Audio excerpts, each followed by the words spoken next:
राजीव दीक्षित, जिन्हें प्यार से राजीव भाई कहा जाता था, वह एक ऐसे क्रांतिकारी थे जिन्होंने अपना पूरा जीवन भारत की स्वतंत्रता, स्वदेशी आंदोलन और आयुर्वेदिक चिकित्सा को समर्पित कर दिया। वे न केवल एक प्रखर वक्ता थे, बल्कि एक वैज्ञानिक, सामाजिक कार्यकर्ता और राष्ट्रभक्त भी थे, जिनकी आवाज़ आज भी लाखों करोड़ों लोगों को प्रेरित करती है। उनका जन्म और मृत्यु दोनों 30 नवंबर को हुआ, जो उनके जीवन की एक अनोखी संयोग है। आइए उनकी पूरी कहानी को विस्तार से जानें। राजीव दीक्षित का जन्म 30 नवंबर 1967 को उत्तर प्रदेश के अलीगढ़ जिले की अतरौली तहसील के नाह गांव में हुआ था। उनके पिता का नाम राधे श्याम दीक्षित और माता का नाम मिथिलेश कुमारी था। उनकी प्रारंभिक और सेकेंडरी एजुकेशन फिरोजाबाद जिले के एक विद्यालय से हुई।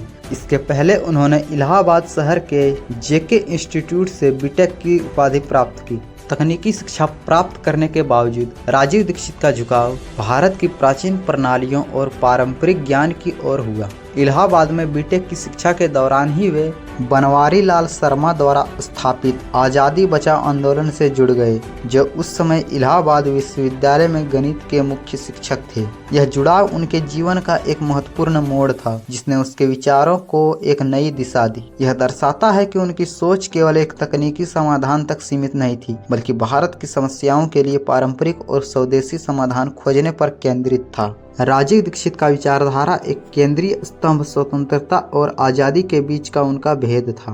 वे अक्सर अपने भाषणों में इस बात पर जोर देते थे कि भारत को 15 अगस्त 1947 को केवल आज़ादी मिली, स्वतंत्रता नहीं। उनके अनुसार स्वतंत्रता का अर्थ है अपने तंत्र में जीना और अपनी व्यवस्था में जीना। उन्होंने तर्क दिया कि अंग्रेजों के जाने के बाद भी भारत की व्यवस्थाएं, कानून और नीतियां वही रही जो अंग्रेजों के समय में थी। इस स्थिति की आलोचना करते हुए उन्होंने कहा कि पहले गोरे अंग्रेज का शासन चलता था और अब काले अंग्रेजों का शासन चलता है। उनके लिए यह स्थिति बेहद निराशाजनक थी, क्योंकि 60-62 साल बाद भी देश में एक भी ऐसा तंत्र या व्यवस्था नहीं बन पाई जो पूरी तरह से स्वदेशी हो। उनका यह विचार एक गहरा राजनीति और सामाजिक विश्लेषण प्रस्तुत करता है। वे यह स्थापित करना चाहते थे कि वास्तविक स्वतंत्रता केवल राजनीतिक हस्तांतरण से नहीं आती, बल्कि तब आती है जब एक राष्ट्र अपनी नीतियों, अर्थव्यवस्था, शिक्षा और संस्कृति को अपनी जड़ों के अनुसार ढालता है। यही उनके व्यवस्था परिवर्तन के आह्वान का अधिकार था, जो केवल सत्ता बदलने तक सीमित नहीं थी। राजीव दीक्षित ने अपने भाषणों के माध्यम से भारत में स्वदेशी आंदोलन को एक बार फिर से जीवित किया। उन्होंने 1905 में लोकमान्य बाल गंगाधर तिलक, लाला लाजपत राय और बिपिन चंद्र पाल जैसे महान क्रांतिकारियों द्वारा शुरू किए गए इस ऐतिहासिक आंदोलन के महत्व पर विस्तार से चर्चा की। उन्होंने बताया कि इस आंदोलन का मुख्य उद्देश्य अंग्रेजों द्वारा बनाए गए सामानों का बहिष्कार करना था, जिससे भारत में आत्मनिर्भरता और स्वतंत्रता की भावना को बढ़ावा मिल सके।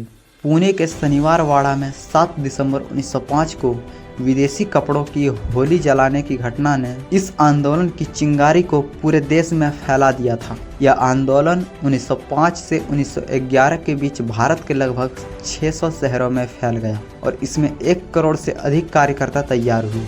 राजीव दीक्षित ने यह भी स्पष्ट किया था कि महात्मा गांधी के भारत लौटने से पहले ही स्वदेशी आंदोलन की नींव रखी जा चुकी थी, जो यह दर्शाता है कि स्वतंत्रता की चाह केवल एक व्यक्ति तक सीमित नहीं थी, बल्कि यह एक व्यापक सामाजिक चेतना थी। राजीव दीक्षित के लिए स्वदेशी केवल विदेशी उत्पादों के बहिष्कार तक सीमित नहीं था, यह एक समग्र और बहुआयामी जीवन दर्शन था। वे अपने भाषण में कहते थे कि स्वदेशी को जीवन की हर क्षेत्र में अपनाया जाना चाहिए, चाहे वह हमारी भाषा हो, हमारा भोजन हो, हमारी संस्कृति हो या हमारी जीवन शैली। उनका मानना था कि आज़ादी के बाद हर क्षेत्र में विदेशीकरण बढ़ा है। सवेरे से शाम तक बाथरूम से लेकर कपड़ों और सौंदर्य प्रसाधनों तक सब कुछ विदेशी होता जा रहा है। उनके अनुसार जब देश हर क्षेत्र में स्वावलंबन की ओर बढ़ रहा हो, तब स्वावलंबन की बात करना अत्यंत आवश्यक हो जाता है। यह दृष्टिकोण उनके स्वदेशी दर्शन को एक आर्थिक आंदोलन से कहीं अधिक एक सांस्कृतिक और वैचारिक पुनर्जागरण के रूप में स्थापित करता है।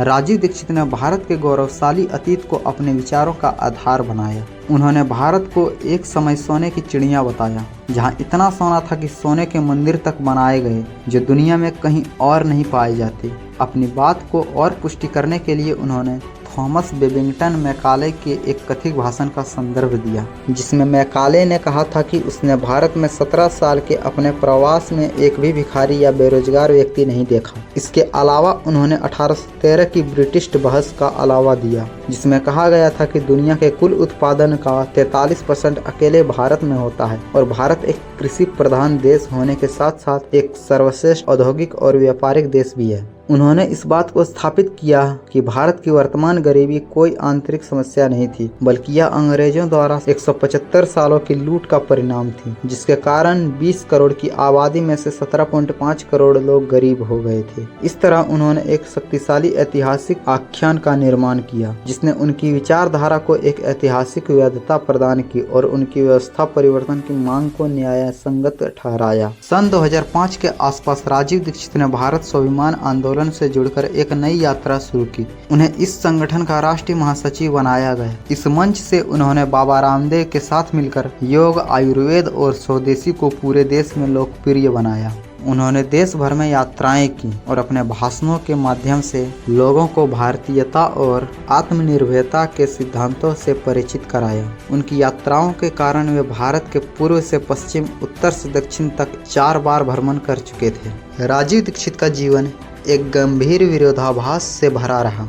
एक ओर वे बाबा रामदेव के साथ मिलकर स्वदेशी और आयुर्वेद का प्रचार कर रहे थे, दूसरी ओर उनके कुछ भाषणों में वे योग और ज्ञान के व्यवसायीकरण की कड़ी आलोचना करते हुए दिखाई देते हैं। उन्होंने अपने एक भाषण में किसी संत द्वारा शुल्क लेकर योग सिखाने की निंदा की, इसे ज्ञान को बेचना और अंग्रेजों से भी ज्यादा खतरनाक बताया, जो उस समय बाबा रामदेव कर रहे थे। राजीव दीक्षित का मानना था कि जीवन के आवश्यक ज्ञान को निःशुल्क दिया जाना चाहिए, जैसा कि पतंजलि ऋषि ने सिखाया था। यह उनके विचारों और उनके द्वारा किए जा रहे कार्य के बीच एक आंतरिक संघर्ष को उजागर करता है। बाबा रामदेव ने भी एक बार कहा था कि राजीव भाई अपने ही कैसेटों के व्यापार से दुखी और अपमानित थे। ये घटनाएं इस बात की पुष्टि करती है कि राजीव दीक्षित एक आदर्शवादी व्यक्ति थे, जो अपने सिद्धांतों के साथ किसी भी प्रकार का समझौता नहीं चाहते थे, भले ही उन्हें व्यवसायीकरण की राह पर चलना पड़ रहा हो। यह उनके जीवन के अंत और उनके आंतरिक संघर्षों को आदर्शों का दर्शाता है। 30 नवंबर 2010 को अपने जन्मदिन के दिन राजीव दीक्षित छत्तीसगढ़ के दौरे पर थे।